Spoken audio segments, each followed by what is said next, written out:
Bé, anem a començar. Faré una xerreta introducció. Vull començar donant-vos la benvinguda, sobretot als estudiants, als col·legues, a la resta d'audiència. I dir-vos que avui tenim el privilegi d'acollir en aquesta setmana de benvingudes, segur que avui és la tercera conferència de la setmana que hem tingut, però és el primer conferenciant que és exalumne de la nostra facultat, el professor Francisco Martínez Mójica, que, com tots heu vist, no s'ha de públic, crec que no parlaré abans.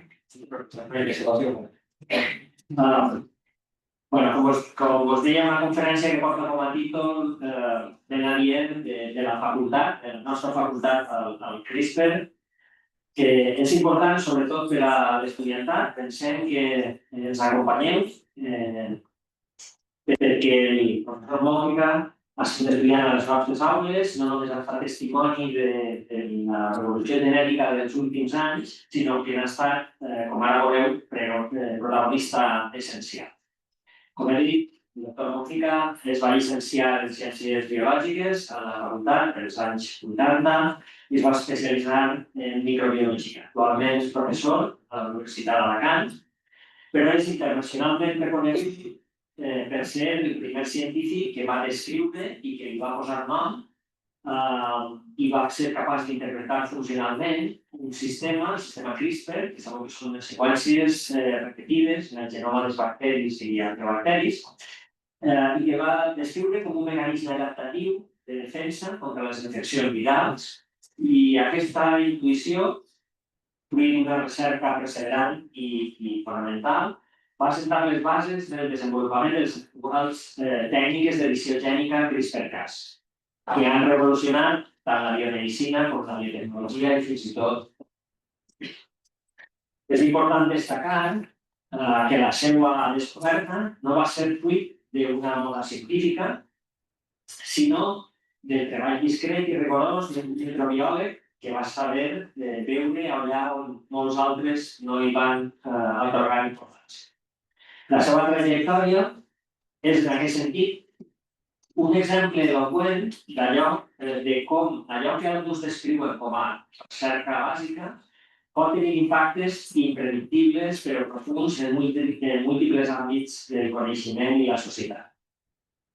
En un moment en què la ciència està sotmesa a les presses, al rendiment immediat, la trajectòria del professor Mójica és un exemple inspirador de com la recerca discreta i pacient realitzada en una universitat pública pot transformar profundament la manera d'entendre i modificar la vida.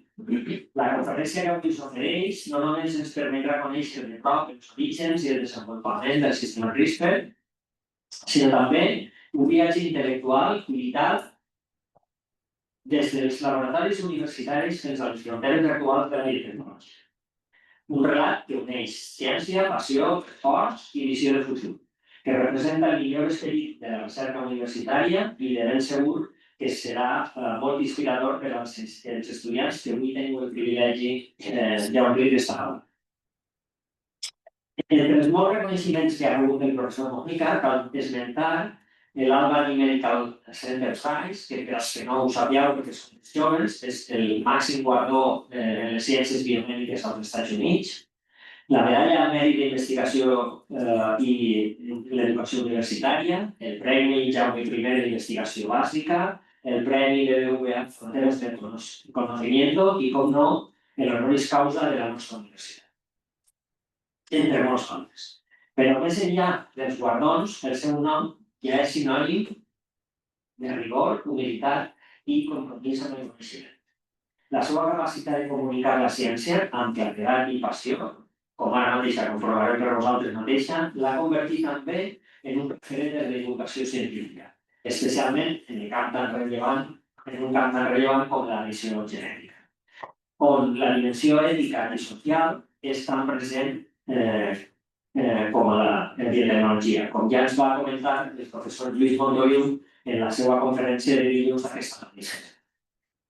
Estic convençut que la seva conferència ens aportarà no només una visió científica d'alt nivell, sinó també una reflexió profunda sobre el paper de la recerca universitària en la construcció del futur.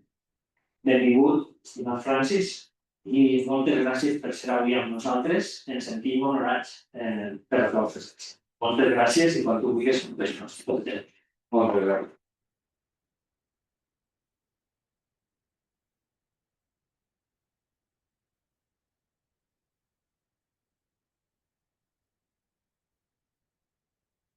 Bien. Voy a la charla en castellano. Materna es el valenciano y el valenciano de hecho. Pero son tales pardeñanes, no eso. El castellano yo creo que lo entenderéis todos perfectamente. Eso, como más cómodo. Por no darle vueltas a esta palabra realmente es correcta o no, en valenciano, vamos a ir. Como bien ha dicho Ismael, te agradezco muchísimo la introducción, porque lo único que tengo que hacer es ampliar un poquito lo que él ha dicho. Yo empecé mis estudios de biología hace ya muchos años, inicialmente en la Universidad de Murcia, donde me di cuenta en tercero, cuando hice la asignatura esta de microbiología general. Entonces las licenciaturas eran 5 años, desde los ciclos, el primer ciclo de 3 años, y en el tercero, la primera vez que me explicaron qué era aquello de los microbichos, las cositas que hacían, los veías al microscopio, decían a la leche, que esto se mueve y responde a la etcétera. Dije, esto es la leche.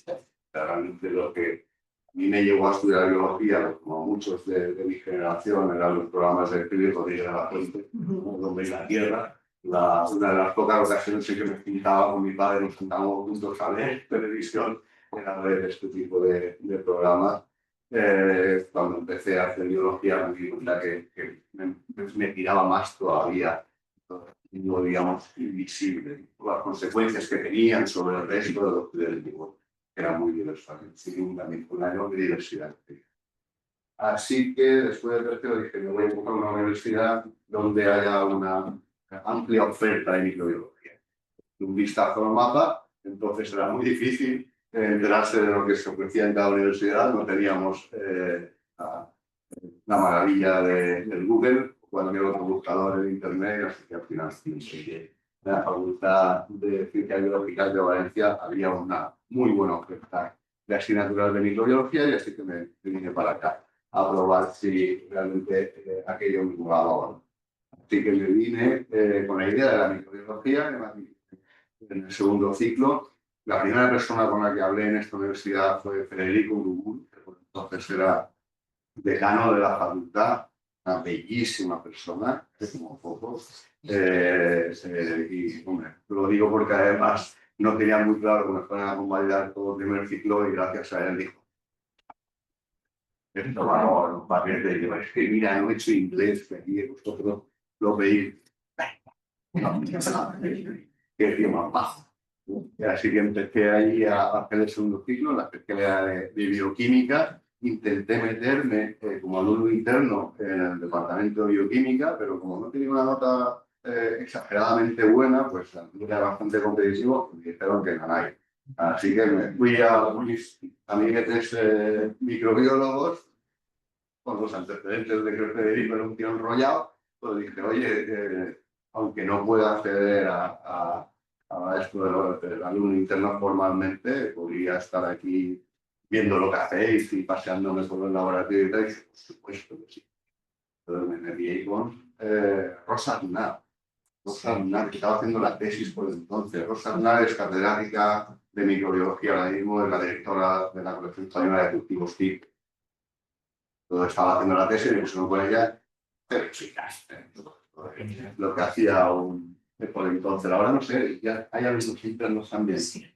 Y bueno, la verdad es que me di cuenta que no solamente me gusta la teoría de microbiología, sino también la práctica. Me encantaba el olor ese de los medios de cultivo cuando salían de los núcleos, y ahora los encuentro a besos. Así que me quedé ahí una temporadita. Me confirmó que aquello merecía la pena, lo de la microbiología. Lo que me contaron de microbiología me encantó, mucho más incluso de lo que me habían contado antes, que era muy general. Y luego, si tenéis que os destaque algo más, me di cuenta que la biología molecular estaba nada mal. Titi, no sé si está todavía por aquí. No me digas, porque habéis esperado. Y Vicente Tordera, pues nos contaba cosas de biología molecular. Entonces, pues, comparado con lo que sabemos ahora, sabía muy poco, pero luego lo que sabía era flipante. Lo de la topología del ADN, a mí eso me parecía bestial, ¿no? Que no solamente la letra, la secuencia, ese texto era importante, sino cómo se plegaban esas páginas del libro, cómo interaccionaban, superenrolamiento, límite, fantástico. Que yo me enganchó realmente y claro, ya molecular, microbiología, microbiología. O desarrollo al final, empecé la licenciatura en el 81, la terminé poca, 5 años después. En aquella época había que ir a hacer una mili. Y mientras que me llamaban a final sin toda la yo ¿qué hago? Pues me preparo posiciones. Y estuve un año preparando posiciones para solo de secundaria. No por nada, pero afortunadamente no saqué la plaza, porque las cosas no me han ido demasiado mal. Y mientras tanto también hice, yo creo que eso sería probablemente la última vez, el examen de grado. Había dos opciones, hacer una tesina o hacer el examen de grado. Hice el examen de grado, me acuerdo que pregunté ¿se puede hacer el examen de grado? Y dice, pensamos que no, hace mucho tiempo que no se hace esto. Y entonces preguntaron, y efectivamente dije, hostia, aquí hay un individuo que quiere hacer el examen de grado, montaron enseguida una comisión, hicieron el examen, y eso me sirvió de mucho, porque subí la nota unas décimas. Lo justo para luego conseguir la única cosas que conseguí. Cuando terminé el servicio militar, pues digo, me paso por aquí por la Universidad de Alicante, que sé que hay un departamento, una división de microbiología que estaba en el departamento de neuroquímica. Y lo que me encargaron allí, porque claro, necesitaba pasta, ¿no? Para sobrevivir. Y dije, oye, ¿me podéis pagar algo? Y dice, sí, si estáis dispuesto a ponerte las botas de agua y subirte a un coche que tenemos por ahí, un viejo y horrible, al final murió pobrecito, para ir por todas las playas de la provincia de Alicante y tomando muestras y luego hacer un análisis y tal, pues podemos pagarte una verdadera miseria, pero que bueno. Algo era. Así que estuve un par de años al principio con esto, hasta que al final, gracias a esas décimas que gané con el grado, conseguí una beca de formación de personal universitario del ministerio. Y los individuos, mis papás, papá y mamá científicos, la buena de la Lupe y el bueno del Paco, me dieron esa posibilidad de todo lo necesitaba para empezar una tesis, que era raro de narices. Facultad de Medicina, Departamento de Neuroquímica, División de Microbiología, ¿qué quieras que se haga ahí? Patógenas, resistencias a antibióticos, algo relacionado, sino ¿qué sentido tiene? Y más en neuroquímica, clostridium, ni inductores de toxinas, toxinas, microbiota que afectaba a la salud, estado de ánimo, ese tipo de cosas. Absolutamente nada. Trabajaban con microorganismos que no tenían nada que ver con medicina en principio. Conseguí esa beca en el año 90, en el año 91 decidí irme a París, a la Universidad del Sur de París, al laboratorio del Patrick Fokker. Este tipo trabajaba en topología del ADN, era de los pocos que estudiaban superenrolamiento del ADN y queríamos saber cuál era la influencia de los ambientes en los que vivían estos microorganismos, que no eran solares, la influencia de la salinidad sobre el ADN como un posible mecanismo de regulación de la presión génica, protección de cambios ambientales, etc. El doctorado en el año 93, como veis aquí, influencia de factores ambientales sobre la estructura del ADN y la regulación de la expresión génica en estos microorganismos arqueas, halófilas, extremas, amantes de la sal.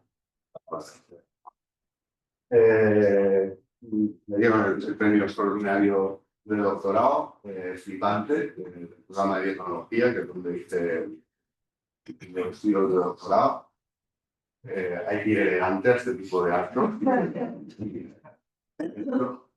Luego me di cuenta que llegaba al por ahí colgando, es inexorable. Me había ido a celebrar la tesis, doctorado y tal, a Tailandia. Con los ahorros de mi mujer y los míos nos fuimos a Tailandia. Y cuando llegamos allí, después de pues, unas cuantas horas de avión, llego a casa destrozado, abrimos el buzón, me dio una carta de la Universidad de Alicante.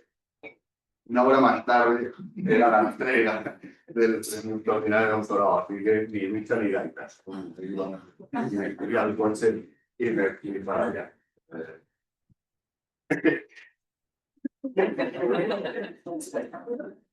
Lo más triste es que al empecé a andar, salí por la puerta. El título y me fui. Volviendo a lucharme, pues no me aguantaba ni. Hace un postdoc y lo que se tiene que hacer son estancias postdoctorales, recomendable. Nada más terminarlo en una beca del Ministerio de Estancias Breves, me fui al laboratorio de Sandy, de John Sandy Parkinson en la Universidad de Utah, tristemente famosa ahora por el asesinato de Charlie Kirk. Pero bueno, era una muy buena universidad y creo que sigue siendo.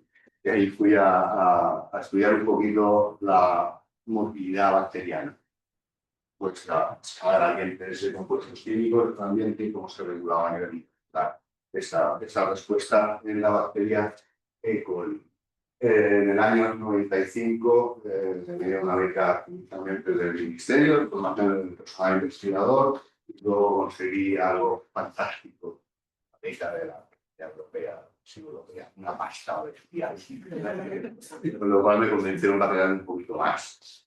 Ahí fui al laboratorio de Christopher Francis Higgins en la Universidad de Oxford, donde aprendí muchas cosas.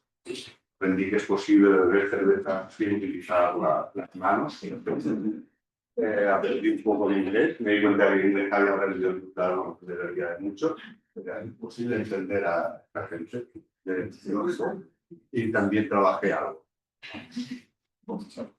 Topología del ADN, influencia de la estructura del ADN en la expresión génica, y esto tomar nota, relacionados con una proteína que se llama HNS. Es un regulador transcripcional, fundamentalmente represor transcripcional. Si no me acuerdo, pero el favor de recordármelo después cuando hable de experimentos en coli, de yo ponga a llorar y me describe. ¿Se acuerdan de la HNS? Vale, entonces en HNS que teníamos que sabíamos que afectaban a la topología, al ADN y en consecuencia a la expresión génica.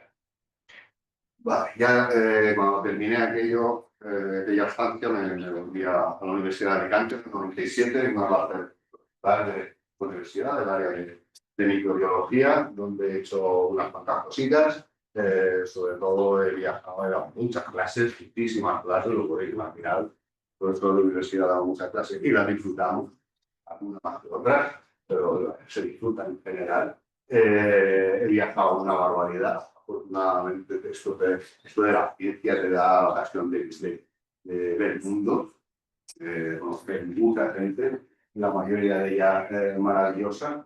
Y bueno, pues, la razón de que me inviten tan insistentemente a las conferencias es probablemente lo que comentaba vuestro decano y explicarlo, un descubrimiento que me enorgullece sea responsable de que, por ejemplo, se incluya a España y concretamente a Alicante dentro de ese mapa de los lugares donde se han llevado a cabo las principales contribuciones a la microbiología, por una planificación de los usos.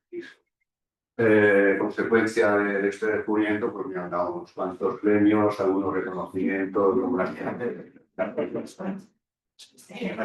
una locura. Incluyendo, por supuesto, como había comentado también Ismael, el trabajado causa la Universidad de Valencia, la oportunidad de reencontrarme con antiguos profesores, una verdadera maravilla, absolutamente emocionante. Y yo creo hasta la rectora de la Universidad de Alicante vino a acompañarme muy feliz. Y más recientemente por la distinción de la Universidad de Valencia por motivo del escritor crítico aniversario. Pero bueno, esto igual nos ha parecido que nos ha gusto, pero es porque Ismael insistió. Hablar lo mismo es un todo. Es absolutamente incómodo. Pero bueno, tenía que hacerlo porque mi alma mater, la Universidad de Valencia, tenía que contaros un poco de aquella etapa maravillosa de mi vida y porque después para que os deis cuenta de cómo funciona, cómo puede funcionar a veces cuando las cosas te vienen de cara. Siempre te vienen de cara. Desgraciadamente, bueno, un poco de potra, pues al final se consiguen maravillas. Os voy a dar una clase. Os voy a hablar de los fagos, ¿sabes? Los virus que infectan bacterias. Debéis de conocer muy bien a estos bichitos, entidades biológicas que sí se pueden considerar seres vivos, que lo que hacen con muchísima frecuencia es introducir su material genético dentro de una bacteria hospedadora. Ese material genético se utiliza para sintetizar todos los componentes, que no son muchos, desde luego, de dicho fago, más copias del material genético, componentes de las cápsulas que se autoensamblan para formar partículas víricas, o patrón de partículas víricas, miles de partículas víricas dentro de una célula, se acumula ahí toxinas y toxinas que rompen la membrana de cabeza bestial. Esto no siempre pasa, muchas veces pues simplemente quedan ahí esperando una mejor oportunidad para hacerlo. Pues sí que van a lo que sea. Esto podría ser un problema, realmente no es un problema, ya se da un momento determinado, pero gracias a la evolución pues, hay un equilibrio fantástico entre la muerte que ocurre por bacterias, la resistencia a las bacterias, incluso los virus tienen formas de controlarlas. Cuando huele a muerto, han matado muchas bacterias y dicen, vamos a parar, ¿vale? Dejan de matarlo, pero se cargan las bacterias. Establecen muchos mecanismos para. Si no fueran muchos los fagos con relación con las bacterias, pues tampoco ocurriría una fagos ahí, también 1.000 millones de fagos por litro de agua, hasta 1.000 millones por gramo de tierra. Eso hace que se haya estimado que en el planeta puede haber 10 a 31, 10 a 32 fagos. Podéis imaginar, son chiquitines y pesan muy poco, pero si los pesamos todos ellos, ponen como 10 a 9, 10 a 10 toneladas. Es como 20 veces más que lo que pesamos todos los seres humanos. Pero no importa la relación con seres humanos, lo que importa es la relación con sus hospedadores. 10 a 1, hay 10 veces más partículas víricas de esos lagos que infectan bacterias estelares. Y en consecuencia se ha estimado que pueden llegar a morir entre el 20 y el 40% de las bacterias cada día como consecuencia de infecciones por virus. Por lo tanto, controla la población. Para defenderse las bacterias de los virus tienen que utilizar mecanismos de defensa. Cuando estuvimos sin CRISPR había un puñado de sistemas de defensa que ahora mismo se conocen más de 100. algunos procariotas, algunos que vienen a tener más de 20 sistemas de defensa distintos. Hay algunos que no tienen ninguno porque no les hace falta, porque son para seguir ejemplares, ¿no? Que para hacer ahí los virus para llegar a ellos. Hay un promedio alrededor de 5 sistemas de defensa distintos que actúan a distintos niveles. Lo más frecuente es que corten el ADN de la que degraden el genoma, los ácidos nucleicos del propaganda. Los sistemas de restricción y modificación, inmensa mayoría, y después de los sistemas de restricción y modificación, los más frecuentes son los sistemas CRISPR-Cas. ¿Qué son los sistemas CRISPR-Cas? Lo veremos más tarde, pero una pequeña introducción, unas pocas palabras son un sistema de defensa con memoria. Esta semana he estado en un congreso de neurólogos, de enfermedades neurodegenerativas. ¿Qué pinta este tío ahí? Bueno, cosas de la semana. Y ahí les comentaba, intentaba, las que empiezan ahí en un congreso de neurólogos y les hablan de microbiología y no de lo que yo creo que tienes que justificarlo un poco. Les hablaba de cosas que están cogidas con pinzas, como precisamente hay otras no tienen cerebro, no tiene sistema sensorial, no tiene órganos sensoriales, pero que tiene memoria, capacidad. Estos son los sistemas CRISPR, sistemas de defensa con memoria, los únicos sistemas de inmunidad adquirida que tienen los procariotas. Entre ese centenar de sistemas de defensa conocidos, CRISPR es el único común. Eso, vale. ¿Quién tiene CRISPR? Alrededor del 50% de las bacterias y la inmensa mayoría de las arqueas. 60 o 70% de las arqueas también tienen al menos un sistema CRISPR.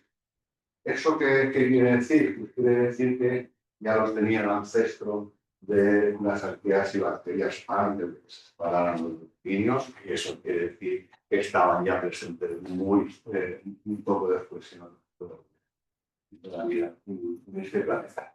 Lo cual también significa que los eucariotas, probablemente, muy probablemente los días, nosotros, nuestros ancestros, debieron tenerlo, pero con el tiempo pues se perdió, sustituyó por otros sistemas más. ¿Cuáles son los componentes de CRISPR? CRISPR-Cas, regularmente spatial pantomic repeats, repetición.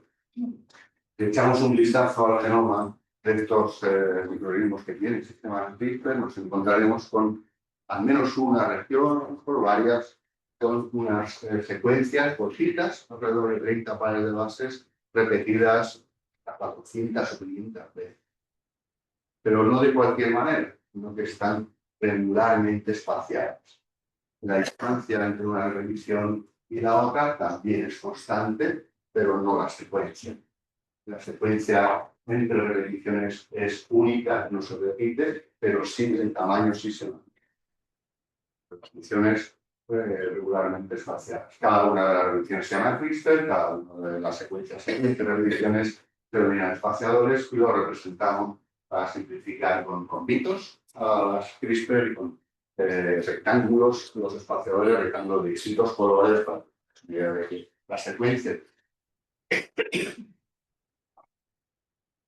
Al lado justo de algunas de estas agrupaciones CRISPR lo vamos a encontrar unos genes que se llaman genes Cas, asociados a la CRISPR, siglas en inglés que codifican a las proteínas Cas. Ahora que las proteínas Cas junto con las agrupaciones CRISPR es lo que denominamos sistemas CRISPR-Cas y tenemos una lucha de leche. Cada vez que mandamos alguna actualización de la clasificación de las CRISPR, siempre somos algunos, normalmente mayoría, que opinamos que eso de decir sistema CRISPR y CRISPR asociado de gilipollas deberían llamarse sistema CRISPR simplemente, y otros que insisten en que no, CRISPR-Cas. Y hemos ganado la última vez de lo de CRISPR. Al final, alguno de los revisores dijo, no, cambiéis, CRISPR-Cas, y yo estoy todo. con mis burros. Y al final bueno, te va a dejar como explicar muy a mi pesar. ¿Cuál es el mecanismo de estos sistemas CRISPR? Esto es un poco complicado, lo hago mucho, pero lo voy a intentar gestionar en algunos apartados. El mecanismo CRISPR el mecanismo se diferencia en tres etapas: la adaptación, la expresión y la interferencia. La adaptación consiste en adquirir nuevos espaciadores. Las proteínas que participan en esto son variablemente Cas1 y Cas2, y es casi lo único que tienen en común todos los sistemas CRISPR-Cas conocidos. Van a coger trocitos de ADN, como veremos que también hay en algunos casos, de virus, plásmidos, en general casi cualquier material genético intelectual. Van a coger esos trocitos y los van a introducir de forma ordenada dentro de una agrupación, en un extremo de la agrupación, ampliando el repertorio de espacio del tamaño de las agrupaciones. Después se va a producir una transcripción de toda la agrupación CRISPR.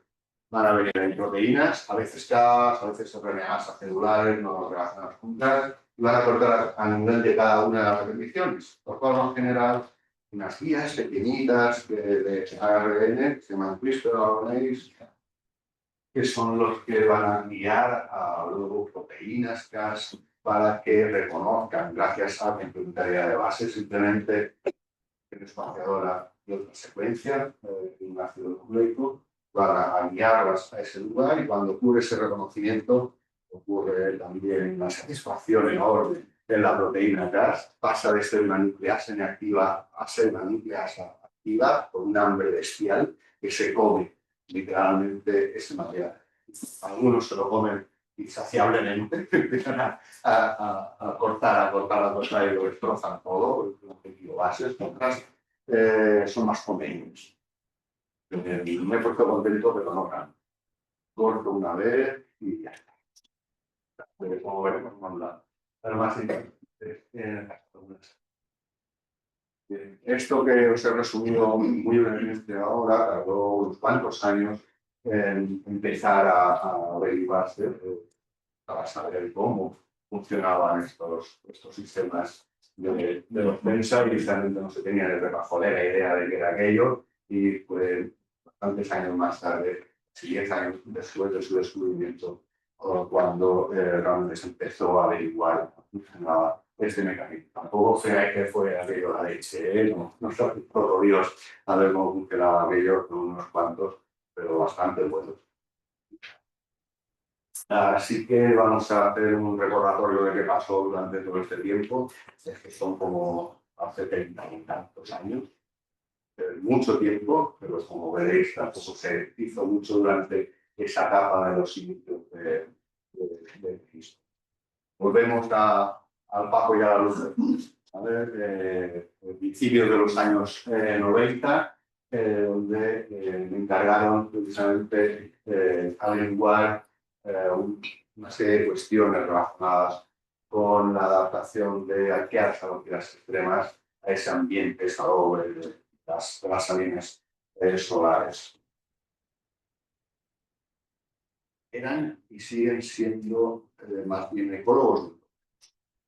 En aquella época trabajaba en ecología microbiana, pescados cevichicos de lado, le pongo un nombre, lo caracterizo únicamente, etcétera, etcétera, Santa Pascua.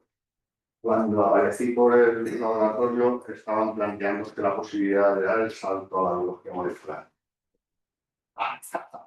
¿De dónde viene? Digo, de la Universidad de Valencia. Digo, lo que también estudió. Bueno, empezamos bien. ¿Y qué cosas te interesan? Digo, biología molecular, me mola mogollón lo del supermercado del ADN, regulación exogénica y tal, y dice, pues vamos para allá. Así que me encargaron intentar averiguar lo que hacen los microorganismos, que no tienen nada que ver, como decía antes, directamente con salud. Los podéis ver esto. Esto me lo encontré no hace mucho tiempo en un supermercado. ¿Qué es eso?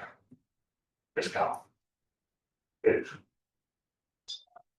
De rosa. Es bacalao. Bacalao. El bacalao lo tenían ahí expuesto para que la gente identificara el sitio por el que pasas si te tropiezas con estrategias de venta del supermercado.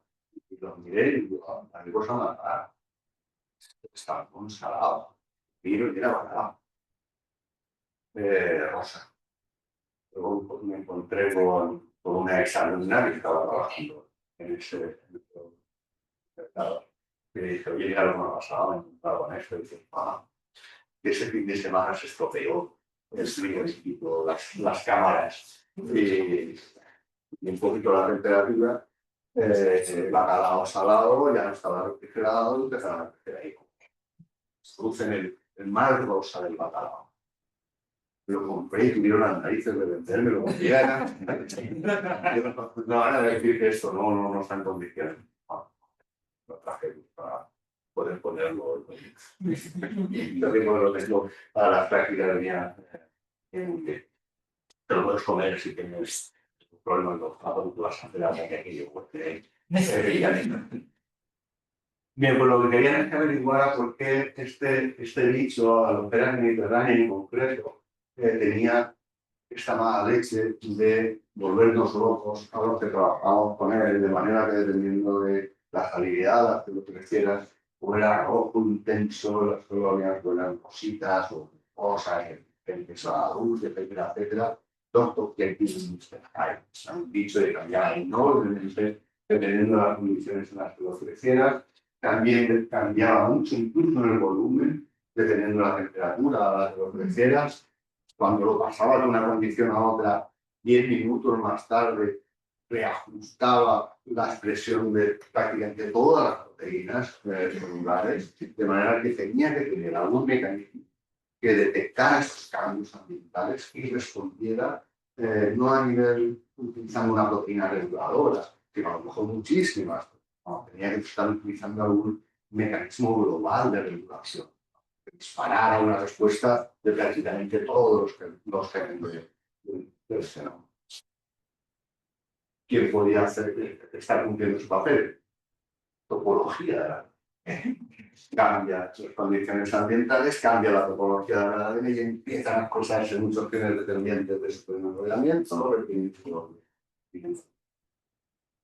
Así que para poder meterle mano al tema, dicen, vamos a secuenciar. ¿Cuántos genomas secuenciados hay ahora de totalidad? Miles, no sé, decenas.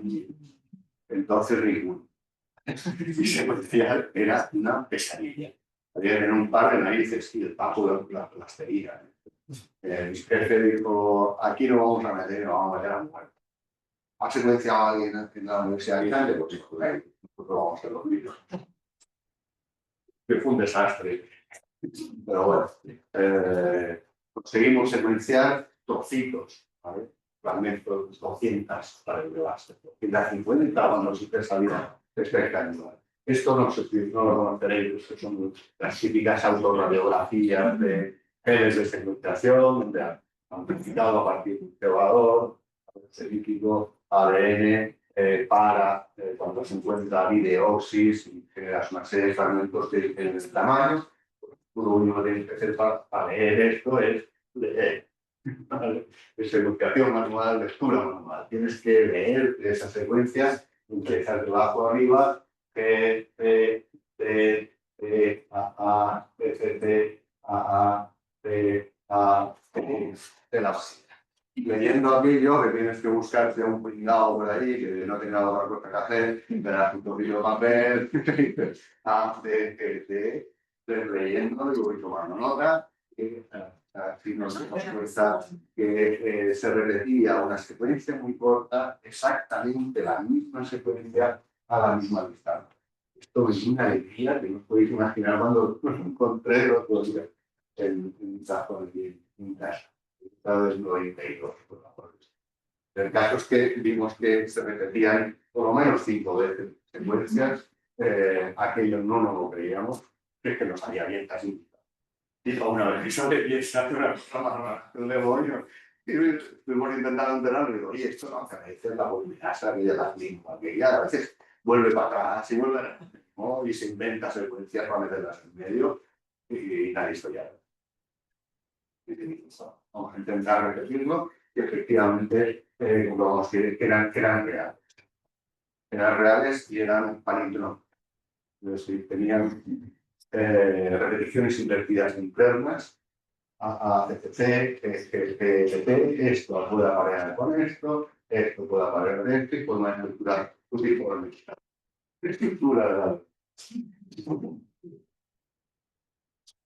Así que después de secuenciar todo aquel clon, de secuenciaje más completo, con la librería genómica, aunque teníamos sospechas de que podía estar implicada la ambiente, la habilidad, a pesar de que no encontramos ningún ORF en la región de la CRISPR, es decir, estaban de lo que llamamos TREX en aquella época, de Tangent Kits, a pesar de que no parecía que estaban codificando para proteínas, estaban en versión intergénica, bueno, vamos a ver si aquello se expresa, se transcribe, estamos a distintas salinidades y efectivamente vimos que sí se transcribían unos manchurrones.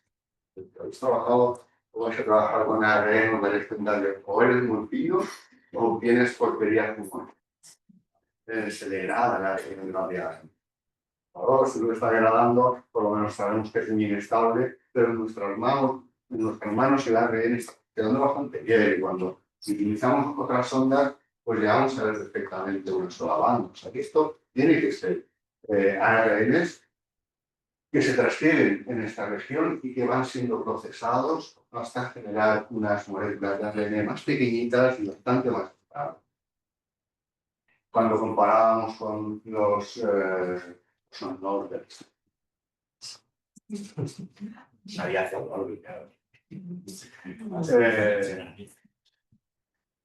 van una sola banda, lo esperable, un mensajero para los ORS que estaban alrededor, expresión diferencial. Esto nos está diciendo que íbamos por el buen camino. Esta proteína se expresa solamente a altas sanidades y está altas y bajas, relacionado con la adaptación a alta sanidad, probablemente, y adaptación a distintas situaciones de estrés, alta o baja, las dos situaciones son estresantes para la célula. Pero en el caso de esta región, resulta que no había una expresión diferencial a distintas actividades. Ya empezaba la cosa a flojear un poquito. Las proteínas podían entrar, pero estas repeticiones que pensamos que por su estructura y por su arquitectura podían estar actuando como detectores de cambios, sensores de cambios ambientales y influir a la expresión de estos genes, se arrumbaba un poco, ¿vale? Por lo menos a nivel de una actuación de los RNA que hacen los ¿vale? Estos RNA, como he dicho antes, son los que conocemos hoy en día como ARN. Casi descartada la posibilidad de que estuvieran implicados en la adaptación a salinidad en particular o al ambiente en general, pues dijimos, vamos a ver qué cosas pueden pasar a una célula cuando le tocamos un poquito la nariz. Cuando le metemos plásmidos, por ejemplo, plásmidos multicopias, llevando también fragmentos que contienen repeticiones espaciales presentes en el cromosoma. Estamos aumentando la cantidad de esa información dentro de la célula, pero en moléculas separadas. Para ello utilizamos otro aloferas volcani, que se deja manipular bastante mejor que aloferas literani. También detectamos repeticiones, como muchos otros halófilos, halófilas, y lo que vimos fue que, como consecuencia de la presencia de esos plásmidos con, insisto, regiones de repeticiones espaciales también presentes en el cromosoma, las células perdían viabilidad. Algo que se estaba pasando que disminuía la velocidad de crecimiento de las viables por cada le echamos un vistazo al interior de la célula, tenemos ácidos nucleicos con DAPI y lo que nos encontramos también en este caso es que las células están perdiendo gran parte de su ADN, probablemente el cromosoma. De manera que pusimos de manifiesto por primera vez con este primer análisis funcional sobre las CRISPR, insisto, lo que entonces llamábamos una interferencia que no sabemos muy bien explicar, mediada por estas propuestas. Que lo publicamos en el programa de Orlando de 1995, hace ya bastante tiempo. Os cuento un poco por encima. Le mandamos el artículo a la revista y el editor dijo, esto está muy bien, habéis descrito algo, esto es descriptivo, pero entonces el modelo de la macrobiología tenía un impacto tremendo, era la pista número 1 de microbiología. Hoy sigue siendo buena, pero decía que está muchísimo más avanzada. Bueno, el editor nos daba exigente. Podía decirte esto, o haces esto y esto, o aquí no vas a publicar en la vida. Por cierto, el editor era Chris King, que no fue mi jefe, pero entonces todavía, como andaba al principio, el caso es que nos pedía que explicáramos este fenómeno, que diéramos una explicación. Siendo muy cautelosos, propusimos que las cristales podrían estar implicadas en la segregación de los cromosomas o las moléculas donde se encontraban. Es decir, algo equivalente al centrómero del cromosoma humano. Las células para células bacterianas, eucariotas, en general para asegurar que cada una de las células hijas, si lleva una dotación equivalente de material genético que va a ser cromosoma, deberían de tener algún mecanismo de segregación que garantizara aquello. Lo que propusimos es que las regiones 3 servían para unirse a alguna proteína en la envoltura, de manera que somas se replican a la mitad de las células, se unen a esa zona en la envoltura, a medida que la célula crece, se hace más larga, las células los cubetos no engordan, se hacen más larguitos, van arrastrando a un cromosoma y otro hacia las posiciones 1/4 y 3/4, es decir, lo que va a ser posiciones entre las células hijas, de manera que garantizan que cada una de ellas se lleve su cromosoma. Si tú le metes un plásmido, muchas copias que lleva a ese mismo sitio de unión, que está compitiendo con la unión a ese sitio del cromosoma. Fantástico. De manera que algunos cromosomas no tienen dónde unirse, se segregan de forma totalmente azarosa, algunos se llevan el doble de herencia que otros, las se llevan todo, otras no se llevan ningún cromosoma, el resultado es que estas pobrecitas se van a morir. Aquello tiene una pinta fantástica, encajaba perfectamente bien con todos los elementos, pero era absolutamente falso. Hubo alguien que se lo creyó, pobrecito. Que oye, que decimos que podría haber. Se lleva ya. Oye, descubierto. No, ni mucho menos. Habíamos descubierto otra cosa mucho más grande. El caso es que los años siguientes intentamos demostrar si aquello, comprobar si aquello era cierto de verdad, pero trabajar con algo más. No sé si alguien trabaja con algo que te pregunto. Auténtica pesadilla, no solamente porque tardan una semana en conseguir un cultivo, porque no hay herramientas moleculares aceptables para hacer estudios genéticos. Miramos en donde se podía mirar antes, que era en la biblioteca, y se ha grabado, para ver si había algo publicado al respecto, y nos tropezamos con un artículo del año 1987, donde describían repeticiones cortas, regularmente espaciadas en E. coli. Ahí sí podemos meterla. Y en el año 91, este señor había descrito también predicciones, lo que llamamos predicciones directas, en el genoma de Mycobacterium tuberculosis. Secuencias distintas, pero misma arquitectura, misma distribución, tamaño aproximado, lo cual indicaba que quizá estaban relacionados, pero echarle un vistazo a la distancia filogenética entre E. coli, Mycobacterium tuberculosis y nuestros queridos amantes de la sal. Bestial. ¿Cuál estaba diciendo? Probablemente están presentes en muchos otros.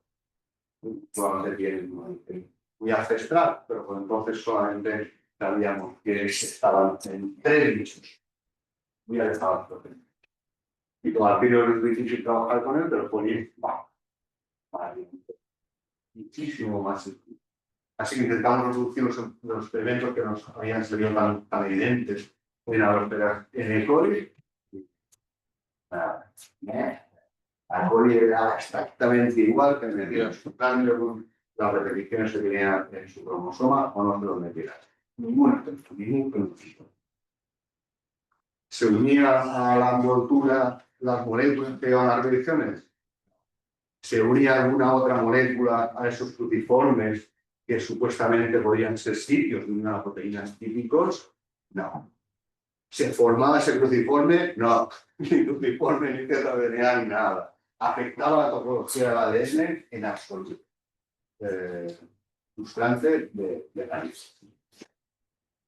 Ahora, en E. coli intentamos ver esos resultados, intentar reproducir lo que pasaba en halófilos. En halófilos, el sistema CRISPR-Cas es constitutivo.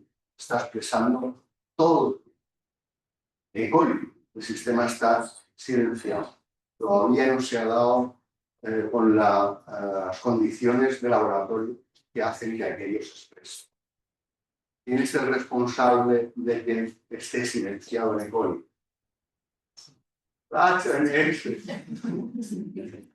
Un desastre, ¿eh? 95 y 96 trabajando con HDNS, me vuelvo al gigante para intentar averiguar qué hacía aquello, me pongo a trabajar con coli y la razón de que no me saliera nada fue precisamente de la HX.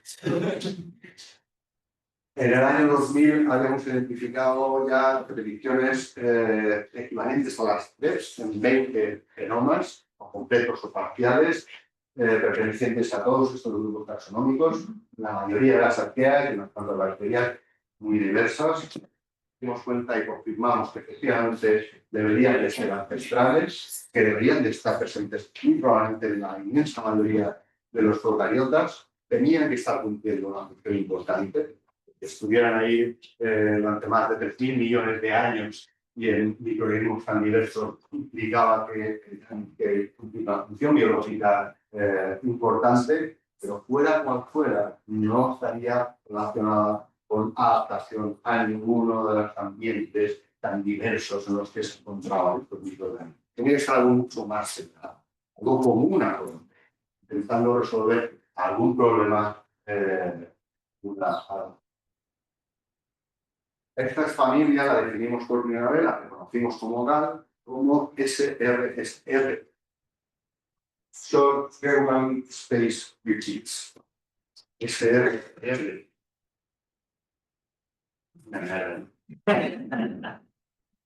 Spacer. Ya. Genial para nosotros, pero no para el otro grupo que trabajaba en aquella época con las frecuencias regularmente espaciales. El grupo del que os comenté de holandeses, que trabajaba con la revisión de Bioactive Process. El bueno de Ruth Janssen me mandó un correo envenenado en el que me dijo: ya sé que acabáis de describir a la familia como SRS, a todos no nos gusta, por lo tanto vamos a poner otro nombre y vamos a luchar por eso, a ver quién se queda con el nombre. Así que dijo: oye, ¿nos ponemos de acuerdo? Sí. No hay que hacer como los políticos, por negociar, crear acuerdos, porque crear es una tontería y porque tampoco me convencía demasiado, ¿verdad? Entonces, yo le propuse CRISPR, me fue a casa, se lo dije en un y digo: ¿qué te parece CRISPR de nombre científico? Y una auténtica mierda. Como nombre con perros fantásticos, científicos, no sé, ya, pero es que no se me ocurre otra cosa, ¿no? Como acrónimo que incluya todas las características de estas secuencias, agrupaciones, para las espaciadas. Completito es, se lo mandé a este tipo y me dije, me dio otras opciones, me dijo CRISPR. La mejor, por varias razones. Suena bien, la única. Y entonces ellos utilizaron CRISPR por primera vez para nombrar la que habían descubierto poquito antes de mandarme ese correo, que eran las proteínas asociadas a, aprovechando para dar los nombres, denominarlas como CAS, de CRISPR Associated. Seguramente SAS, no lo sonaba bien, SHORT, CAS. Claro que justo unos meses después ellos publicaron el artículo que ya tenían sometido a publicación cuando estábamos discutiendo sobre el nombre o el acrónimo. Escribieron 4 proteínas CAS que se encontraban exclusivamente, pero más donde había también infección y muy cerca. Por lo tanto, estaban físicamente asociadas y quizá funcionalmente asociadas. Las CRISPR no estaban solas, CRISPR, hay genes asociados, proteínas, posibles pistas de saber cuál es la función, pero cuando tú buscas secuencias que se parecieran a las de esas proteínas en las bases de datos y encontrabas alguna proteína que tenía cierta homología con ellas, pues creías que eran proteínas todas ellas relacionadas con la interacción con ácidos nucleicos. Pero hasta ahí se puede contar, no se sabía, y muchísimo menos cuál era esa interacción y cuál era la pasta. El dilema se resolvió para nosotros en el año 2003, cuando descubrimos cuál era el origen de las secuencias espaciadoras, de esos trocitos de ADN que no se repetían entre las repeticiones. Por resumir muchísimo, buscamos agrupaciones CRISPR en bichos de todos estos grupos, todos los que tenéis aquí, tremendamente diversos, buscamos secuencias que se coincidieran o se parecieran a esos espaciadores en otros sitios, no en otros sitios. Y lo que encontramos es que alrededor del 2%, no es mucho, de esas secuencias espaciadoras eran idénticas o muy parecidas a secuencias en otros lugares. Era la primera vez que lo encontrábamos, desde el 92 que llevábamos haciendo ese tipo de cosas, pero como no había información de una base de datos suficiente, no daban maestros nada. Ahí empezamos a ver que el porcentaje significativo coincidía con elementos genéticos como virus o plasma, pero no cualquiera, invariablemente virus o plásmidos de exactamente la misma especie que tenía el espacio de corresponde. Había una relación clara entre unos y otros. Intentando entender cuál era esa relación, pues a ver, ciencia hay que leer una barbaridad. Ahora con inteligencia artificial, pues que hace resumen de las cosas, pero no te puedes fiar, a mí me termina leyendo como un burro y tienes que leer la barbaridad. Escogimos unos cuantos organismos, unos cuantos, digamos, modelos, sobre todo considerados modelos, genomas pertenecientes a los principales taxones de arqueas y bacterias, y que nos vamos a ver todo lo que haya publicado sobre virus o plásmidos que infecten a este organismo y que tengan secuencias que coincidan con los espaciadores. El caso es que al final llegamos a la conclusión de que había una incompatibilidad absoluta entre un espaciador, una secuencia determinada de un espaciador, y la posibilidad de infección por un virus o la entrada o mantenimiento de un plásmido que tuviera una secuencia que coincidiera con la de ese espaciador. Esto se repetía una y otra vez con todo lo que vimos. Es un caso fantástico que fue el que al final nos convenció de que aquello era así. Había 6 genomas de cetocombustígenes en aquella época.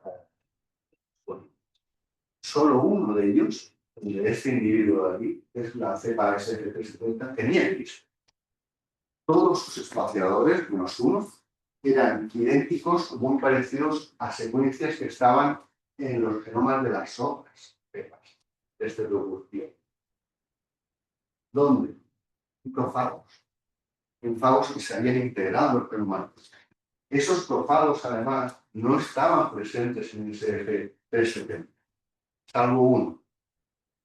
Y en ese caso, cuando mirabas a ver la región donde los otros genomas daban más perfecto, había una cantidad considerable de mismatches. Es decir, una secuencia idéntica no podía estar dentro de la misma célula, idéntica a un espacio. Cuando estuvieran fagos, si estaba, es porque había mutado y no la reconocen. Por cierto, SF370 es la cepa a partir de la cual se ha desarrollado la tecnología CRISPR. Vale, aquello nos puso los pelos de punta. Recuerdo que nos fuimos, era agosto, y nos fuimos al bar a celebrarlo, uno lo tenía en la coñac, algo, nos pegamos un lingotazo de coñac bestial, porque aquello era realmente una bomba. Estábamos tan contentos que fuimos lo suficientemente inocentes como para mandárselo a Nature. Ahí le dijimos que habíamos descubierto un sistema de inmunidad de procariotas basado en repeticiones de ADN y que eso tendría una repercusión bestial en ciencias biológicas y de tecnología y en clínica. Me dijeron que era pelo machote, inténtalo en otro lugar, le insistimos, y no sé, ¿no? Claro, te estás dando cuenta de lo que te estoy diciendo, anda igual, no sé.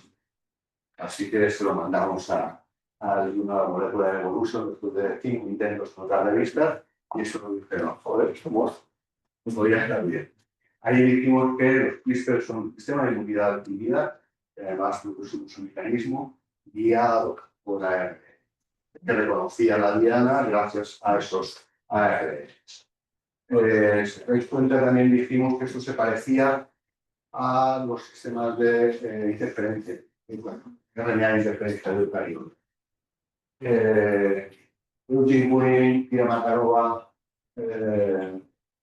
cogieron el mensaje y un año después publicaron este artículo en el que decían que efectivamente eran análogos, los sistemas podían serlo, las proteínas eran análogas, no homólogas, y propusieron un mecanismo de acción. Luego vino al año siguiente esta banda, muchísima, algunos muy guapos. Rodolfo, el primer autor de este artículo, trabajaba en Jalisco por entonces, con lácteos, para hacer de starters, de tubos iniciadores, para fermentaciones lácteas. Tenían una cepa de cetogermófilo que era resistente a prácticamente todos los virus que suelen infectar a Streptococcus. Le echaron un vistazo a su genoma, se encontraron ahí con una agrupación CRISPR y con espaciadores que coincidían con las secuencias de estos virus. Cuando tenías una cepa que era sensible a un virus determinado, los pocos que crecían después de ser sometidos a infección por el virus, los pescabas, mirabas la agrupación CRISPR y habían ganado un poco de memoria. Habían incorporado los espaciadores nuevos que coincidían del virus. Y a partir de este momento eran resistentes. Nada más. Eso fue una demostración fantástica de que esto era un sistema nuevo. Luego vino la Jill Banfield en Berkeley, y hizo por primera vez unos estudios de campo, como Dios manda, en laboratorio, pero la realidad ahí fuera. Ella comprobó que efectivamente hay dinámica en las poblaciones bacterianas con virus, se ganan los espaciadores, los virus van. Desaparecen los que llevan los espaciadores, los virus.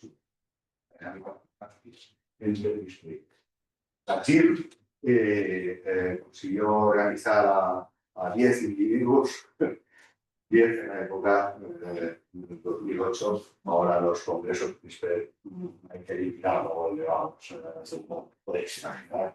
Éramos 10, solo 4 habíamos publicado algo en CRISPR. La gira Makarova ya lo he contado, el Rodolfo también, Big Banfield. Y ahí había otro tipo, que era John Van der Roos, de Holanda. John Van der Roos, que las CRISPR eran las guías, servían para reconocer esas vías. ¿Qué hacía él allí? Pasarme por el tenderlo.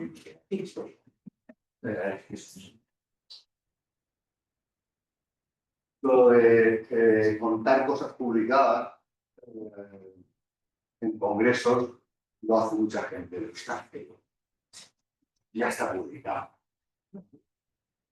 Así que me agobié enormemente, porque me avisaron como 3 semanas antes. Y me dijeron, cuéntanos algo.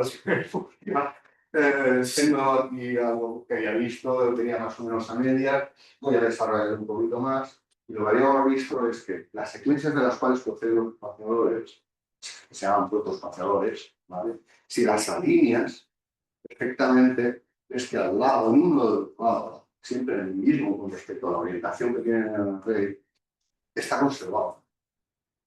Hay unos motivos de secuencia que no forman parte del espaciador, que están en la secuencia de las cuales proceden, que están conservadas y esa conservación puede variar de unos sistemas CRISPR a otros. Sí, 2 nucleótidos en la unidad, 5 o más. A eso lo llamamos PAMs, Protospacer Acquisition Motif.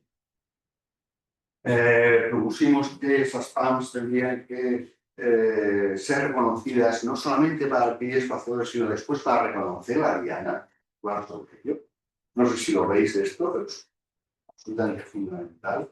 Todo sistema inmune tiene que ser capaz de distinguir lo propio de lo ajeno. ¿Cómo distingues lo propio del ajeno si tú tienes una guía que va a llevar unas tijeras moleculares frente a una secuencia que es complementaria a ella? Si en tu propio genoma tienes ADN con esa secuencia. Con la PAM no está en el sitio correspondiente al lado del espaciador, la agrupación CRISPR. Solamente va a estar en la diana de la cual procede. De hecho, lo que hacen las proteínas Cas es buscar PAMs. Crean saquitos, de vez en cuando se cansan, se mueven con el ADN, y ellos cuando encuentran una PAM dicen, a ver qué tienes aquí al lado. Pues prueban si coincide con el espaciador y si lo hace. Bueno, nos propusimos que las PAM tenían que considerarse, como siempre, para vender la línea. Es decir, que tendría que considerarse para el desarrollo de las herramientas de biología molecular que esperábamos todos, yo creo, que trabajamos con CRISPR que tendrían que desarrollarse. ¿Por qué no se había desarrollado todavía? Porque no sabíamos cuál era el mecanismo con el que neutralizaban esos virus, los CRISPR. Sospechábamos que era corte, o vías que simplemente unión, protección de transcripción. Bueno, el Sylvain nos dijo en el 2010 que un sistema CRISPR completo, de Streptococcus thermophilus, corta, reconoce una secuencia complementaria a la guía y corta el ADN siempre y cuando al lado haya un motivo PAM. Aquí en el 2010 y el 2011 apareció en el campo CRISPR Emmanuel Charpentier. Emmanuel Charpentier nos dijo que había otro componente asociado a algunos sistemas CRISPR-Cas que se llamaba CRISPR. Era un RNA codificado cerca de las agrupaciones de CRISPR o los Cas y que era necesario para la generación de las guías, para el procesamiento de los RNAs precursores de las guías. ¿Para qué sirven o para qué se empezaron a utilizar las CRISPR? Vamos a empezar con las CRISPR sin sacarlas de su hospedador, de la cáncer. ¿Qué hizo el grupo holandés en el 91 con las repeticiones de Mycobacterium en tuberculosis? Ellos se dieron cuenta que distintos aislados de Mycobacterium en tuberculosis tenían distinta dotación de espaciadores. Esos espaciadores variaban mucho de unos aislados a otros, por lo tanto se podían utilizar las agrupaciones CRISPR como marcadores genéticos para identificar el gen determinado. Y por lo tanto saber, por ejemplo, cuál es el origen de un brote de tuberculosis. Fantástica aplicación que no tiene nada de función. Identificación de cepadobaterianos o identificaciones. También servían, cuando supimos el origen de los espaciadores, para identificar parejas, virus, bacterias. Macho, si te encuentras un virus que tiene una secuencia idéntica a un espaciador de una bacteria, es el río evidente detectar esta bacteria seguro. Como demostró Jill Banfield, sirve para hacer estudios de dinámica de poblaciones. Cuando supimos su función, su papel biológico, puedes obtener cepas resistentes a virus, importantísimo un proceso biotecnológico, también en biomedicina, porque los virus, los daños son transmisores de factores de virulencia, y tú puedes blindar una bacteria para que si entra ese factor de virulencia en un plástico o un se lo cargue, lo destruya. Y también puede servir como almacenes de información. ¿Qué información? La que usted quiera. Absolutamente cualquier información que tú codifiques utilizando las 4 letras de la ley. Y eso incluye hasta películas, en este caso píxeles. Le das un código a cada uno de ellos, combinando algunas de estas letras, sintetiza fragmentos de ADN, se los das a comer a E. coli, induce la adquisición del patrón, llega el mullo de diente, empieza a ponerse sus espaciadores y encima de forma ordenada. Un extremo, lo vuelves a secuenciar, lo recoges y decodificas y tienes esa información. Súper chulísimo. Estos son los propios creadores, pero cuando hablamos de herramientas nos referimos a algo que lo sacamos de los creadores naturales y lo llevas a otro sitio. ¿A qué otro sitio? A donde le da gana. Donde les dio la gana a estos investigadores fue un tubo de ensayo. Lo que hicieron fue totalmente in vitro, intentando identificar cuáles eran los componentes del sistema CRISPR de Streptococcus pyogenes FS370, como antes, o de Streptococcus thermophilus, en este caso, que eran suficientes y necesarios para llevar a cabo algo muy concreto, que era el corte programable de secuencias de ADN. Identificaron como los componentes de este tipo particular de sistemas que se requerían solamente Cas9, SPICAS9, que es de todos piógenes, un CRISPR-RNA, que es la guía, y un tracer. Entonces no se sabía que era necesario ese para reconocer la vía de corte. En cuanto a la secuencia diana que tenía que tener, cualquier secuencia de ADN, tú sintetizas una guía que la región espaciadora coincida con esa secuencia y va a ir ahí muy obedientemente y va a cortar de forma muy precisa. ¿Vale? Cas9 en concreto cortará a nivel de las dos cadenas, generando extremos romos, ¿vale? Al mismo nivel. La única limitación en cuanto a la secuencia que puede cortar es el PAM. Tiene que estar justo al lado del PAM y a una distancia fija. Y el PAM va a producir ese este tracer no lo identificaron estos otros. Además, ese se publicó antes. Jennifer y Manuel combinaron estos dos RNAs en uno solo, se llama una guía única, single guide RNA. Al final del artículo dijeron que esto se podría utilizar para editar genomas y 8 años después les dieron el premio Nobel de Química.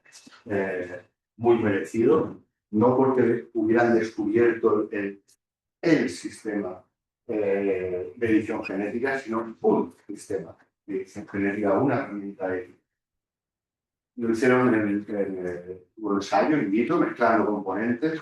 Unos meses más tarde, estos dos grupos demostraron por primera vez que esa misma herramienta editaba el ADN de células humanas de la hostia. Mucho mejor que cualquier otra herramienta que habían utilizado.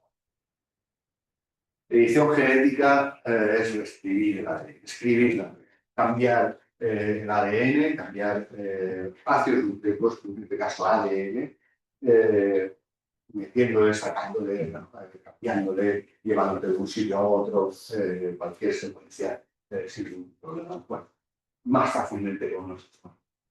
Los otros sistemas o herramientas de edición genética que había antes, Singer, Nucleases y Helen, ambas se basaban en el mismo principio que inspiraron a Emmanuel y a Jennifer para proponer que se podía utilizar el CRISPR para editar el ADN. Todos ellos esa edición se basa en guiar a una nucleasa a un sitio concreto, una secuencia determinada, o programar primero a estas nucleasas para que vayan a ese sitio y cruzan un corte. Dentro de una célula eucariota pasa lo que no suele pasar en una procariota, que la célula se muere porque no puede reparar aquel corte, pero una célula eucariota no. Sistemas de reparación muy eficaces, pero dura de doble cadena. Algunos sistemas simplemente van a intentar reparar aquello volviendo a pegarlo, digamos, usando microhomologías para introducir o quitar unas pocas bases de resultados que van a dar a la proteína no funcional, o utilizando algunos de los otros sistemas de reparación que se basan en homología, tú le puedes dar a la célula. Además de Cas9 y la guía, le puedes dar un móvil de ADN que coincida en su secuencia, al menos en parte, con la que hay ambos lados del sitio donde actúa el cuerpo. Y en medio, lo que usted. Por lo tanto, puedes evitar los fragmentos ADN y hacer estrategias que te permiten, como decía, hacer la vuelta a una verdadera, aumentar a otro sitio, tener mucha información, eliminar. Pues la manera de explicar era tan fantástica en muchos aspectos, entre ellos que principalmente yo, era que es fácilmente programable. Las otras había que modificar la proteína en sí, ¿no? Era costoso, que encima luego no funcionaba igual de bien. Con CRISPR-Cas9 tú simplemente tienes que darle a cada modelo muy fácil de generar, muy barato, muy fácil de programar, y encima después va a resultar una edición tremendamente muchísimo más barato, muchísimo más rápido, mucho más versátil. Puedes editar no solamente una diana, sino dentro de la célula, muchas dianas al mismo tiempo. Una verdadera maravilla que hizo que los que estaban trabajando en Terence Finger se pasaron a CRISPR, y lo más importante todavía, mucha gente que no sabía plantear la vida hacer edición genética porque está muy complicado decir, esto no lo puede hacer cualquiera, hasta yo. Entonces empezaron a hacer edición genética muchos que nunca se habían planteado meterse en esos berenjenales. CRISPR-Cas9, uno de los 8 sistemas que hemos reconocido ahora, que está a punto de salir ya publicado, por fin, el sistema CRISPR-Cas, solo uno entre muchos que difieren en la proteína, totalmente en la proteína vectora, en esa nucleasa. No vale Cas9 lo tienen Cas12, Cas13, Cas14, Cas3, 10, nucleasas que difieren en tamaño, en lugar de romos producen extremos cohesivos, en lugar de unas fases reconocen otras, un lado al otro, una diversidad bestial, que todos ellos se basan en radiación. Mecanismos, por lo tanto, ligeramente distintos en la capa que más interesa en las radiaciones, la capa de interferencia, que incluyen, por ejemplo, el reconocimiento de ARN en lugar de ADN, la adquisición de espaciadores a partir de moléculas de ARN, además de ADN, sistemas que, aunque todos ellos se basan en un reconocimiento específico de una secuencia guiados por CRISPR-RNA, luego suelen cortar, algunos no. Simplemente reconocen la secuencia diana y ahí se queda. ¿Para qué sirve esto? Pues para movilidad, no necesariamente. De hecho, en muchos casos no tiene nada que ver con defensa genética. Sistemas de regulación, que silencian genes, algunos de ellos están implicados, por ejemplo, libres de proteínas. Recientemente se descubrieron sistemas CRISPR-Cas que están asociados a transposones, ADN sacarinas. Y como bien debéis de saber, los transposones se insertan hacia la jala y los transposones asociados a CRISPR son guiados por las guías CRISPR y por una proteína Cas para que introduzcan esos transposones en lugares que coinciden con los espacios. Transposición guiada tremendamente útil para edición genética, para integración de grandes fragmentos de muchos sistemas CRISPR-Cas, después de reconocer una diana específica, se vuelven a empiezan a cortar ADN, cualquiera, o ARN, o los dos. Eso se llama corte colateral. Hay bacterias patógenas que utilizan este corte colateral para matar a las células humanas. Le cortan el ADN de la célula humana. Y ya corte o degradación de proteínas. Reconocen una secuencia específica y luego degradan proteínas. Para que las células le produce una alteración importante, dejan de crecer, y eso sí es una forma de resistir a los virus. Para su metabolismo, que pueden actuar otros sistemas de defensa para matar. Así que, como podéis imaginar, no hay una herramienta. Hay muchos mecanismos, una enorme diversidad de sistemas de casa, hay una enorme caja de herramientas. Antimicrobianos. Puedes dirigir sistemas de CRISPR-Cas a matar exclusivamente a una bacteria que produce la toxina botulinis. Pues tiene un gen que le confiere resistencia a un antibiótico. Y no afectas para nada cuando tú te tomas esa agente terapéutico antimicrobiano al resto de microorganismos de tu microbiota. Antimicrobianos específicos de ese. Se han desarrollado distintos métodos, distintos mecanismos de estrategia y instrumentos de diagnóstico molecular basados precisamente en el corte colateral. Permite detectar con una eficacia y sensibilidad y a muy bajo coste la presencia de un virus en una muestra muy compleja, una situación muy compleja, o de células cancerígenas, las manos, etc. Todo esto se basa en corte de ADN. También os he dicho que hay gas que no cortan, pero se han desarrollado gas a partir de las que cortan que no cortan, las que se denominan dead gas o gas muertas, que son incluso más útiles que las que cortan. Porque la gracia de los sistemas CRISPR-Cas es la facilidad de programa. Y tú puedes llevar la proteína donde te dé la gana en el genoma de quien te dé la gana. Y si no corta, quizá como un transportador de otras actividades. La puedes unir, por ejemplo, la Cas9, la que tú quieras, de estas receptoras, a un activador de la transcripción, a un represor de transcripción. Y puedes modular perfectamente la expresión de eso. Le puedes unir un modificador epigenético, metilando la ADN, o acetilando la transcripción. Por tanto, afectar también. Le puedes poner proteínas fluorescentes, iluminar el cromosoma, los cromosomas de otras totalmente diferentes. También, van interaccionando unos con otros. Puedes llevarte un cromosoma dentro del núcleo a otro sitio o cambiar su arquitectura, determinadas reacciones con otras. Y lo más interesante es que lo que está suponiendo la reproducción de la edición genética, edición de bases, de amenazas, de adenina.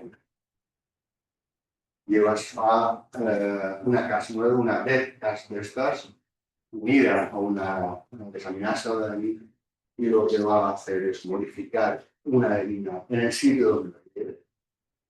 Y eso va a hacer que se cambie por una guanina, y eso hace que se puedan curar enfermedades que se deben, en algunos casos, también a sola. Y aquí no hay que cortar. Modificación genética, edición sin necesidad de cortar, sin necesidad de los sistemas de reparación, que son los que suelen fallar en edición genética. El uso de CRISPR como grabadoras basado en esa capacidad de adaptación. Ya os he contado lo de grabar lo que quieras, almacenar información de lo que quieras, pero también la puedes utilizar como chivazos de cosas que pasan en una célula. Si tú quieres saber en un momento determinado qué genes se están transcribiendo, lo que tienes que hacer es extraer ese ARN en ese momento, asociarlo con lo que se hace hoy en día, y estos son los que más se están utilizando. Si quieres saber más sobre la historia de esa célula, con qué se ha encontrado en los últimos 10 días, por ejemplo, puedes utilizar las agrupaciones. Porque aquellos sistemas, por ejemplo, que cogen espaciadores de ARN, si se produce mucho ARN en un momento dado, la probabilidad de que en esa población de células se incorpore un nuevo espaciador en la agrupación triple, esa secuencia de esos ARN. Y eso, a diferencia de tener una información puntual, tiene una información cronológica. En ese momento, la tribus se han expresado mayoritariamente determinados ARN. Y si, por ejemplo, tenemos una bacteria chivato en un ambiente, dice, aquí tenemos sospechas de que ocasionalmente hay vertidos de algún tóxico. Y tú acoplas la presencia de ese tóxico a la expresión de las proteínas Cas implicadas en la adquisición, si aparece el tóxico, va a haber más pista. Y eso por paso la semana pasada. Pero hoy, hace unos días se encontraron. Utilizarlos para que registren eventos celulares de casi cualquier. Cas9, como os he dicho, es una de las que se utiliza en edición genética, no la única. Cas12 es casi tan buena o más que Cas9. Cas3, que por ejemplo, eliminar el virus del herpes, ¿no? Porque es de las que se vician comiendo, cortan el tipo de la lo bestia y más de quitarse encima todo el espíritu de pez integrado en el animal. Hay otra. ¿Cuáles son algunos ejemplos de las cosas que se han conseguido hacer con estos sistemas? Vamos, tío. Hostia, no me lo puedo creer. Joder, Hemos pasado por ahí.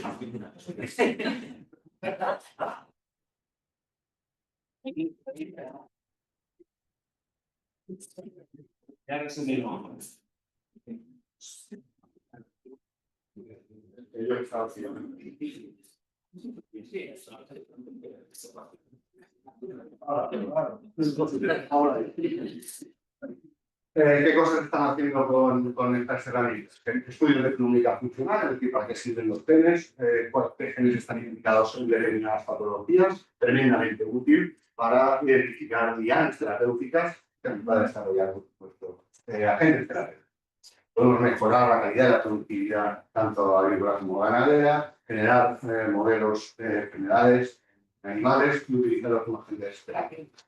En agricultura podemos abordar todos los problemas principales, problemas de la agricultura en los últimos años actuales, utilizando CRISPR, arroz, la recupera puede parecer un bosque de estos años, arroz que crece muchísimo más rápido gracias a la modificación CRISPR, plantas que producen oleaginosas, que producen buenos aceites, harinas,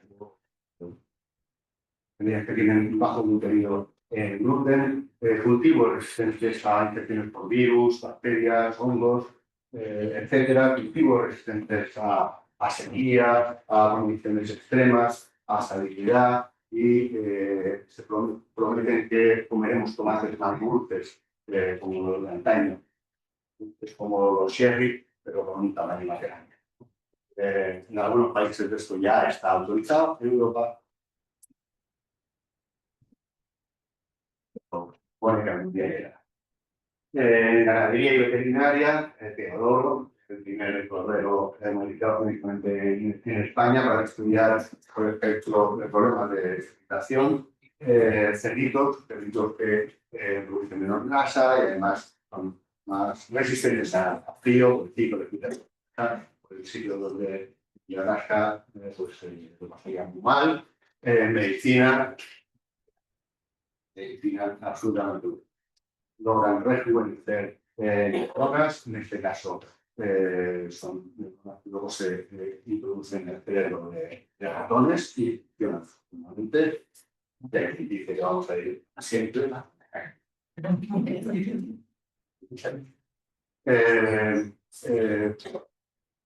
Ejemplos tenemos una barbaridad de esto que es del 10 de septiembre, el quinto día. La activación de CRISPR, esto se llama CRISPR-A, CRISPR Activation, aquello que os decía, CRISPR unido a un activador transcripcional para tratar una enfermedad cardíaca. La mayoría de los trabajos con medición con CRISPR se hacen a nivel de células. ¿Qué cosas se pueden conseguir? Mi buen amigo Nils Monterrey, cuando vio esto, me dijo, que estoy así. Lo máximo, lo último que podía haber pensado que podía hacer con CRISPR. Trisomía cromosoma 21, responsable del síndrome de Down, vas con CRISPR y le quitas el tercer cromosoma.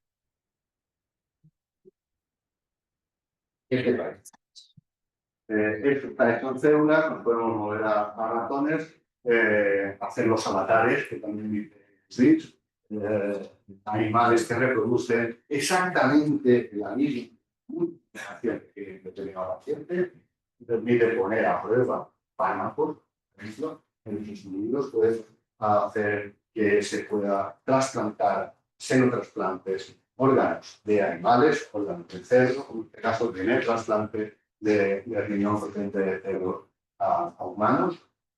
Se puede hacer terapia génica, por supuesto, en animales obesitos, que producen la enfermedad, pero luego los puedes curar también. Revertir aquello con CRISPR son muchísimas las enfermedades que se han curado o han paliado en animales de laboratorio, enfermedades genéticas, de distinto índole, algunas no genéticas, pero que se pueden aportar con cambios genéticos, infecciones, ¿vale? Por bacterias o por virus, terapia génica en humanos, más de 100 ensayos clínicos ahora mismo en marcha basados en CRISPR. Aquí tenemos algunos de los últimos resultados de esos ensayos clínicos, tratamiento de enfermedades metabólicas como la diabetes, enfermedades cardíacas, enfermedades de la vista, adicción, cánceres como leucemia o enfermedades de la sangre tipo hemofilias. Precisamente hemofilias, beta-talasemia, anemia falciforme, el primer agente terapéutico basado en CRISPR ya está en el mercado para tratar este tipo de enfermedades. Una inyección, una vacuna. ¿Verdad que cuesta 2 millones de euros? De momento, están negociando. Si no están en 1.900.000. Lo bajan. Muchos ensayos clínicos están en marcha, algunos de ellos ya a punto de concluirse, por lo tanto esperamos que la lista de la gente aumente mucho. Nada que ver con lo que disfrutamos, digamos, en los primeros años de toda esta historia. 54.000 artículos ahora mismo, un poco más relacionados con CRISPR. Alucinante lo que se está haciendo a nivel tecnológico, pero como buen biólogo, como buen flipado de la biología, yo digo que lo que realmente me sigue poniendo las pelos de punta, los pocos que tengo, es que los procariotas tengan memorias. Esto es la cuestión. Que tengan capacidad de recordar, que puedan evolucionar no siguiendo estrictamente la ley de Darwin, sino la marca para algunos, de que intencionadamente adquiera material genético y modifique su propio genoma para aumentar la probabilidad de supervivencia, para que luego ya sí la evolución, la selección darwiniana seleccione aquel que es lo que llaman el aumentar diversidad voluntariamente, intencionadamente, es tremendo. Y que tengan esa capacidad de recordar realmente insospechado. Nunca me compré un libro de biología. Ya la biología sí que me compré yo para qué. La genética, etc. Pero la biología ha cambiado, ha evolucionado desde aquellos años, probablemente lo que más evolucionó en cualquier ciencia. Hace poco me compré este Campbell, no sé si lo recomendarán en clase, Campbell de Bio. Estoy disfrutando como un niño, descubriendo no solamente lo que un poco más, sino que lo bueno de estudiar cosas relacionadas con la vida, que lo que aprendiste va cambiando, va poniendo al día cosas que pensabas que eran así necesariamente de la universidad, ni de coña. Va descubriendo cosas muy bonitas a medida que vas leyendo, lo estoy leyendo y lo estoy visitando. De verdad, yo me lo compré porque se sentí muy bueno.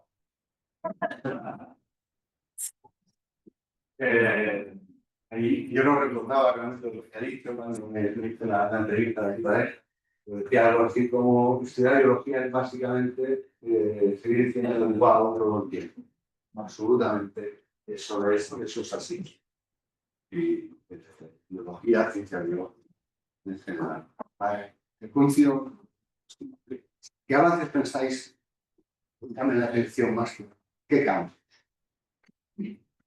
Tecnología, física que está influyendo mucho en todas estas áreas. Sí. Me he encontrado con físicos, hostia, la Casa de la Ciencia, en Valencia, me acuerdo de una charla de un señor que estos son los avances más increíbles que he visto en mi vida, elogiando lo de Cristo y estaba tremendamente emocionado. Y luego pregunté, ¿quién era este? Soy el presidente de la Sociedad Española de Físicos. Me he encontrado con muchos físicos que están diciendo, hostia, la física mola. Pero eso, darle las gracias a toda esta banda, una que he disputado durante unos cuantos años por la CRISPR y perdón.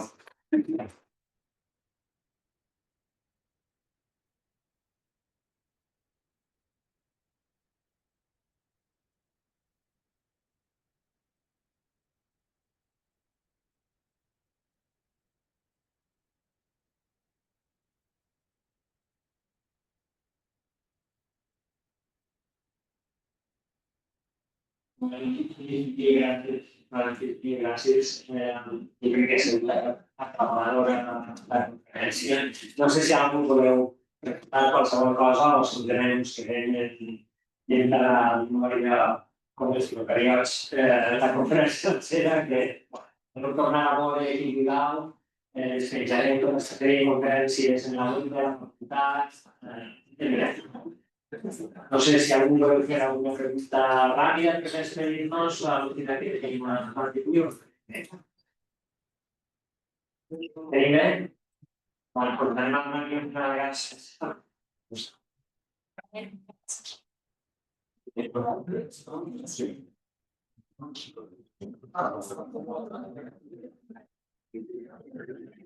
Sí, una pregunta. Es que, como ha dicho antes, se ha descubierto CRISPR en aproximadamente el 80% de las arqueas y en un 45% de las arqueas.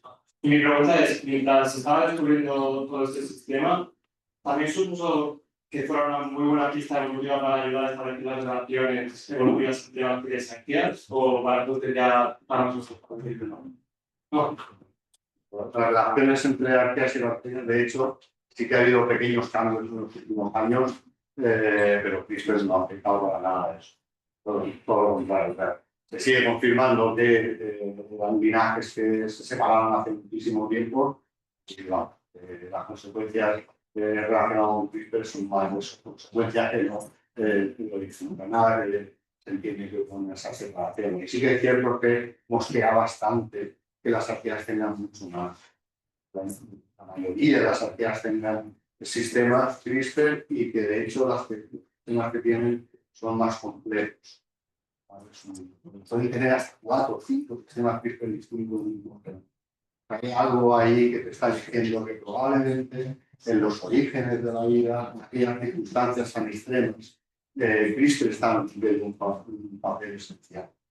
Mi idea loca, loquísima, es que no tan loca porque tenemos algunos datos que podrían entrar en ellos cuando es probable. De construcciones que se han hecho de proteínas Cas9, los ancestros de Cas9 de hace 2000 millones de años. El informático hoy en día han reconstruido aquello, lo han vuelto a la vida, si quieres, han sintetizado las proteínas, las han probado y entonces parece ser que lo que hacían era cortar un poco algo, no produciendo corte de doble cadena, sino simplemente mix, cortes en una cadena justamente, no había pan, se daban las pan. Y aquí probablemente lo que estaba haciendo era generar diversidad en una época muy importante. Pensamos que la cosa iba a no tenemos muy claro, desde luego, que inicialmente fue un sistema de...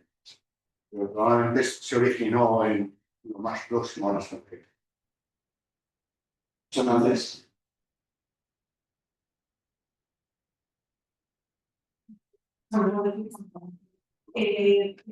La parecía algo relacionado con mitocondrias también. ¿Sí? Por preguntar un poco.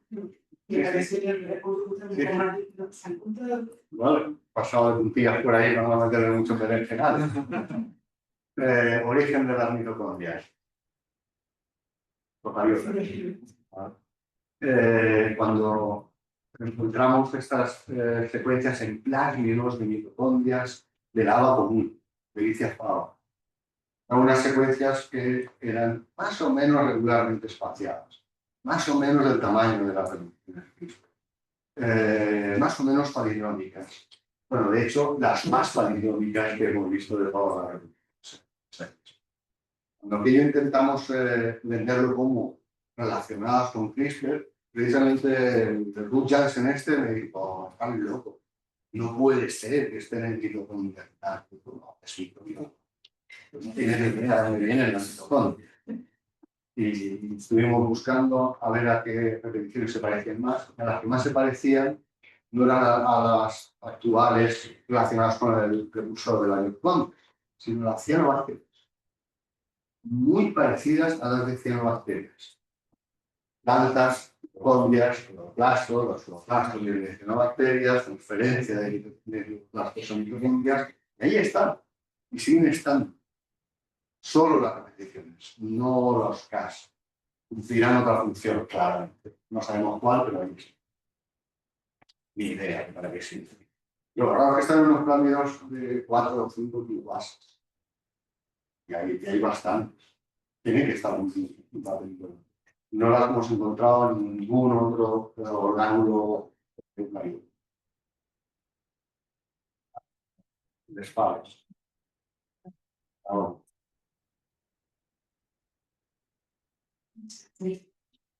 ¿Alguna pregunta para eso? En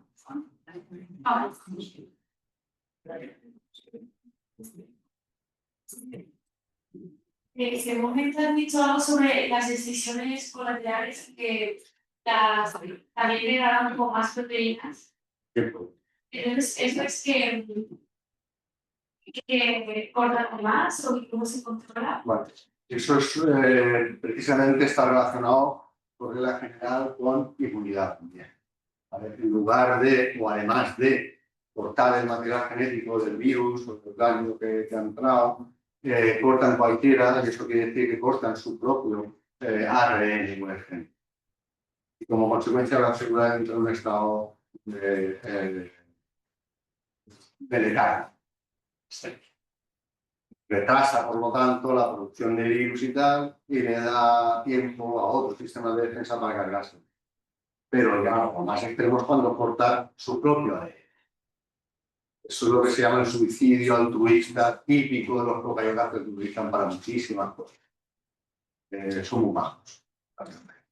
Antes de que se reproduzca este virus y mate a mi amigo con el que me tomo la cerveza, a mi primo con un majo, pues me voy a suicidar. Y mismo me mato, me suicido y así no voy a una infección. Claro, eso lo hacen muchos mecanismos para hacer este tipo de cosas. Eso va también para cuando inducen esa proteasa para cortar proteínas, exactamente lo celular o... Vamos a ver la última pregunta. Ya he hecho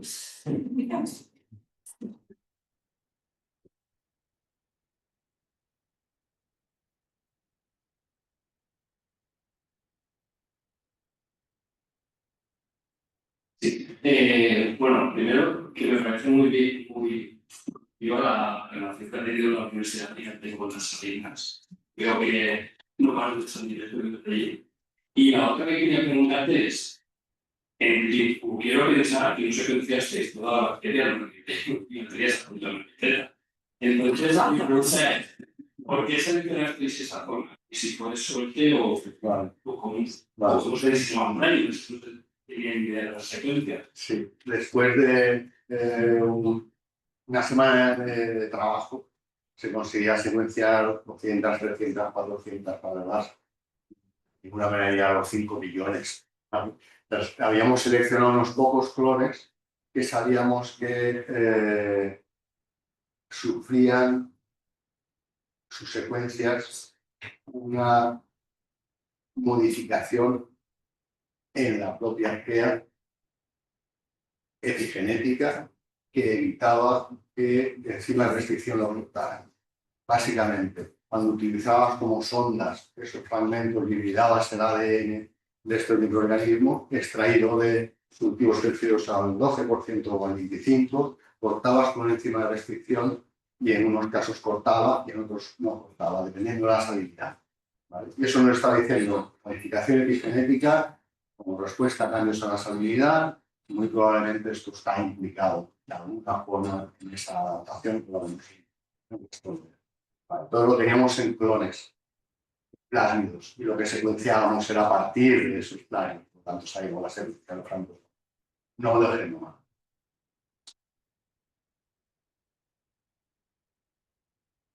Bueno, jo crec que ja ho tenim bé. Agraïm a tots la presència, sobretot després de la magnífica conferència, i recordar-vos que us queda una conferència d'esta setmana de benvingudes, demà a la mateixa hora, perquè ja heu vist que si ha preguntat no tenim lloc, podeu vindre un poc abans, si ficava ganes de tindre cadires. Moltes gràcies.